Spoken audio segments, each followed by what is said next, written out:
इस वीडियो में scaling triangle means विषमबाहु त्रिभुज के सभी बेसिक्स, सभी फॉर्मूले और सारे कॉन्सेप्ट्स एक ही जगह मिल जाएगा आपको।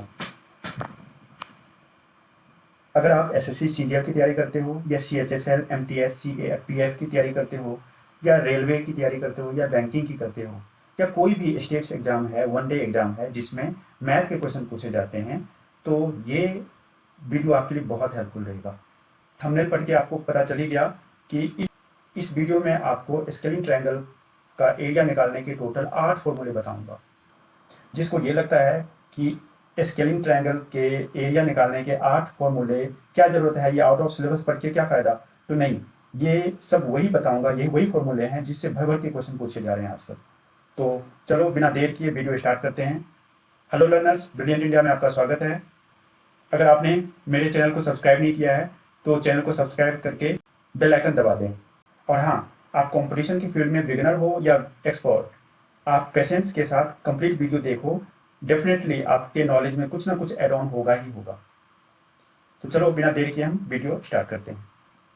तो आपको पता ही है, ट्रायंगल 3 साइड से बने हुए एक क्लोज फिगर को ट्रायंगल कहते हैं, है ना। इसमें 3 साइड्स हैं और ये क्लोज फिगर है, तो ये एक ट्रायंगल है। ये ए बी सी ट्रायंगल है। ए के अपोजिट में इसको, इस साइड को, कंप्लीट साइड को मैं ए मान लेता हूँ, बी के अपोजिट में इसको बी मान लेता हूँ और इस सी के अपोजिट में इस साइड को मैं स्मॉल सी मान लेता हूँ। इस तरह से हमारे पास 3 वर्टेक्स है, ए, कैपिटल बी और कैपिटल सी। अब इसमें अगर आपको इस ट्रायंगल का पेरीमीटर पता करना हो, मीन्स परिमाप पता करना हो, तो परिमाप को पेरीमीटर कहते हैं। पेरीमीटर का फॉर्मूला क्या होगा, ए प्लस बी प्लस सी। और आपको अगर सेमी पेरीमीटर पता करना हो तो सेमी पेरीमीटर मीन्स अर्ध परिमाप। अर्ध परिमाप को कैसे पता करोगे, ए प्लस बी प्लस सी बाय 2। कोई भी साइड किसी दूसरी साइड से इक्वल नहीं है, सभी साइड के अपने अपने मेजर हैं, ठीक है, क्योंकि स्केलिंग ट्रायंगल की ये प्रॉपर्टी होती है। तो अब एरिया ऑफ ट्रायंगल क्या होगा, area of triangle is equal क्या होगा, root under S into S minus a, s minus b into S minus c, जहाँ पे एस सेमी पेरीमीटर है, ए बी एंड सी क्या है, साइड्स ऑफ दिस ट्रायंगल है। आई होप इतना आपको पता ही होगा। ये भी स्केलिंग ट्रायंगल ही है। इसमें अब मैंने क्या किया, एक सर्कल इस ट्रायंगल के अंदर ले लिया है जो इन तीनों साइड्स को टच करता है। तो इस सर्कल को आप क्या कहोगे, ये इन सर्कल है। इस ट्रायंगल के अंदर जो ये सर्कल है जो तीनों साइड्स को टच कर रहा है, तो इसको हम क्या कहते हैं, इन सर्कल। और ये इस ट्रायंगल के बाहर से टच करते हुए, वर्टेक्स को टच करते हुए जा रहा है, तो इस सर्कल को क्या कहेंगे हम, सरकम सर्कल। सरकम सर्कल, हिंदी में इसको अंतःवृत्त कहते हैं और इसको परिवृत्त कहते हैं। अब इसमें अगर मैं मान लेता हूं कि ये सेंटर है इस सर्कल का, तो यहां से इसको मीट करा दो, तो ये क्या हो जाएगा, रेडियस। तो इन सर्कल का रेडियस स्मॉल आर से डिनोट किया जाता है। ऐसे ही इसको इधर मिला दो तो भी ये भी रेडियस होगा, ये भी रेडियस होगा, तो ये सब के सब आर है, मीन्स इन रेडियस है। तो इस आर को क्या कहोगे आप, इन रेडियस, मीन्स अंतः त्रिज्या। उसी तरह से इस वाले ट्रायंगल के बाहर से जो सर्कल जा रहा है, अगर मैं मानता हूं कि ये सेंटर है इस सर्कल में, तो यहाँ से यहाँ तक की ये डिस्टेंस जो है ना, ये क्या होगा, कैपिटल आर, या आप कह सकते हो कि सरकम रेडियस। ये तीनों के तीनों क्या होंगे, सरकम रेडियस, तीनों एक ही चीज है। तो ये क्या है, सरकम रेडियस। सरकम रेडियस को इंग्लिश में क्या कहेंगे, हिंदी में क्या कहेंगे, परित्रिज्या। ये आर का फॉर्मूला, अब जहां जहां मैं स्मॉल आर लिखूंगा तो आप समझ जाना कि ये इन रेडियस के बारे में बात कर रहा हूँ, मतलब अंतः त्रिज्या के बारे में बात कर रहा हूँ। और अगर मैं कैपिटल आर लिख रहा हूँ तो आपको समझ जाना चाहिए कि ये सरकम रेडियस के बारे में बात कर रहा हूँ, इस परित्रिज्या के बारे में बात कर रहा हूँ। तो अब यहाँ पे आर का फॉर्मूला क्या होगा, तो आर के लिए फॉर्मूला होता है डेल्टा बाय सेमी पेरीमीटर। ये डेल्टा क्या है, तो ये कुछ और नहीं है, ये एरिया है, एरिया को ही डेल्टा से भी डिनोट करते हैं, ठीक है। तो इसी से आप ये भी कह सकते हो कि एरिया ऑफ ट्रायंगल क्या हो जाएगा, आर इंटू एस, ठीक है। सिमिलरली हमारे पास ये R, R is equal to क्या होता है फॉर्मूला, आर का फॉर्मूला होता है साइड, इनके तीनों side a into B into C divided by 4 into delta means area. तो इस तरह से अगर, और फिर एरिया क्या होगा, डेल्टा मीन्स एरिया, ये ट्राइंगल जैसा जो है ना ये डेल्टा है, इसको एरिया समझना, ठीक है। तो delta delta is equal to क्या हो जाएगा, means area is equal to क्या हो जाएगा, a into B into c divide by 4r। I hope clear है अभी तक। तो देखो पहली स्लाइड में यहाँ पे अगर मैं देखूँ, ये एरिया का पहला फॉर्मूला है, दूसरी स्लाइड में ये एरिया का दूसरा फॉर्मूला, ये एरिया का तीसरा फॉर्मूला। इस स्लाइड में हम ये देखते हैं कि देखो अब ये ए है, तो ए के अपोजिट में इस साइड को मैं ए मान लेता हूँ, जैसा पहले भी समझाया था, बी के अपोजिट में बी और सी के अपोजिट में सी। ये कंप्लीट साइड की वैल्यू है, स्मॉल ए मीन्स साइड की वैल्यू। ये एंगल है। एरिया ऑफ ट्राइंगल अगर पता करना है तो डेल्टा में डेल्टा लिखूँ हर जगह डेल्टा। अभी तक हमने 4 फॉर्मूले लिख लिए हैं, नहीं 3 फॉर्मूले लिख लिए हैं, तो इसको चौथा फॉर्मूला लिख सकता हूँ मैं। Area means delta is equal to क्या हो जाएगा, साइन रूल। तो साइन रूल से हम कैसे एरिया फाइंड करते हैं, तो हाफ इंटू कोई भी दो साइड्स ले लो, जैसे सी है और ये बी है तो बी सी ले लो, half into B C, half into B C और sine A.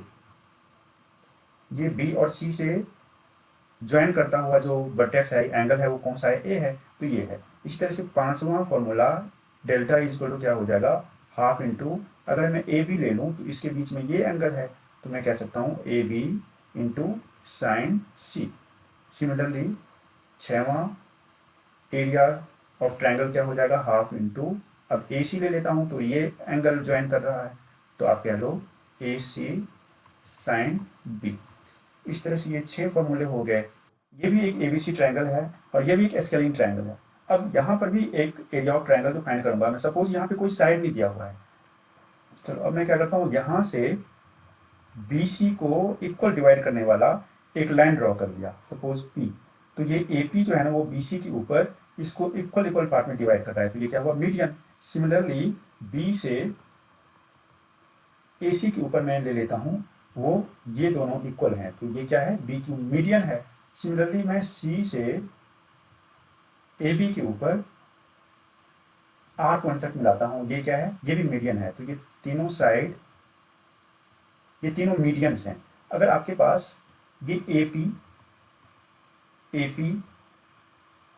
B Q and C R दिया हुआ हो, इसको मैं एक्स मान लेता हूँ, इसको वाई मान लेता हूँ, इसको जेड मान लेता हूँ। चलो इसको मैंने एक्स माना, बी से ये वाई माना और सी से जेड माना, सी आर को जेड माना, तो इसका मैं यूज़ करूँगा, आसान होगा लिखने के लिए। तो ऐसे केस में जब आपके पास मीडियंस दिए हुए हैं, साइड्स नहीं दिए हुए हैं, तब भी आप एरिया फाइंड कर सकते हो इस ट्रायंगल का। तो कैसे करोगे, तो सबसे पहले ये मीडियंस जो है ना, मीडियंस का हम सेमी पेरी मीडियंस फाइंड करते हैं।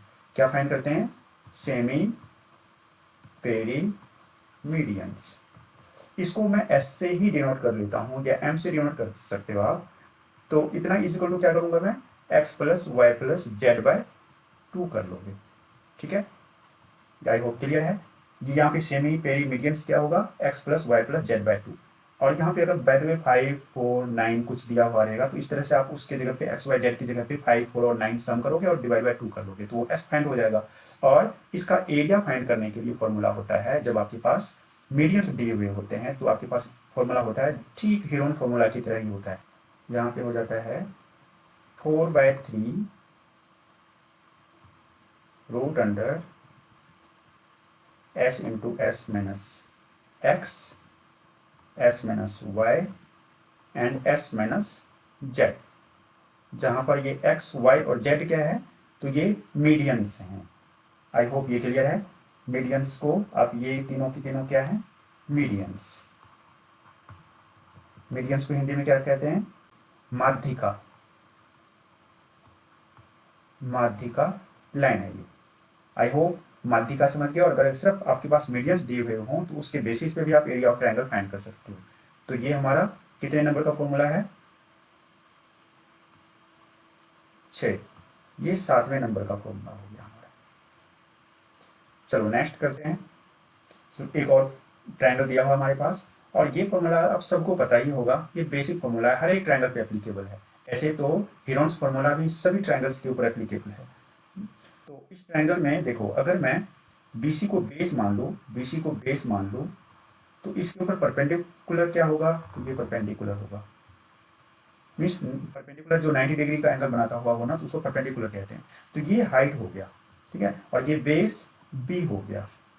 तो इस तरह से इस ट्रायंगल का एरिया क्या होगा, आठवां फॉर्मूला क्या हो गया, area is equal to half into base, base क्या है यहाँ पे B, और हाइट क्या है h, ठीक है। अब BC को बेस कह रहे हो तो B ले लो और ये हाइट हो गया। इसी तरह से इसी ट्रायंगल में, सेम ट्रायंगल में अगर आप कहोगे कि ये हर एक में, अब देखो कि अगर ये बेस इसको ले लोगे आप, ठीक है, ABC, बेस इसको ले लोगे तो यहाँ से एक परपेंडिकुलर ड्रॉ कर लो, ठीक है, ये बेस है तो ये हाइट होगा। इस तरह से आप इसके लिए फॉर्मूला जो लिखोगे ना, वो आप ये कह सकते हो कि हाफ इंटू बेस, यहाँ पे AC हो जाएगा, और हाइट तो यही रहेगा B, और यहाँ पे बाय द वे मैं अगर M ले लूँ तो BM। तो आई होप ये क्लियर है। इस तरह से टोटल 8 फॉर्मूले आपको मिल गए हैं। आई होप स्केलिंग ट्रायंगल के अंदर सब कुछ आपको पता चल गया है। अब इनमें से कोई भी कॉन्सेप्ट यूज होकर के आपको क्वेश्चन पूछा जाए तो आप आसानी से सॉल्व कर सकते हो। फॉर्मूला एंड नोट्स सीरीज का ये पहला वीडियो आपको कैसा लगा, मुझे कमेंट्स करके बताएं, और यह भी बताएं कि फॉर्मूला एंड नोट्स सीरीज का दूसरा वीडियो किस टॉपिक पर आपको चाहिए। एंड ट्रस्ट मी, आपकी सफलता में मेरा सहयोग शानदार होने वाला है। वीडियो को लाइक कर दें और चैनल को सब्सक्राइब कर लें। Thank you so much.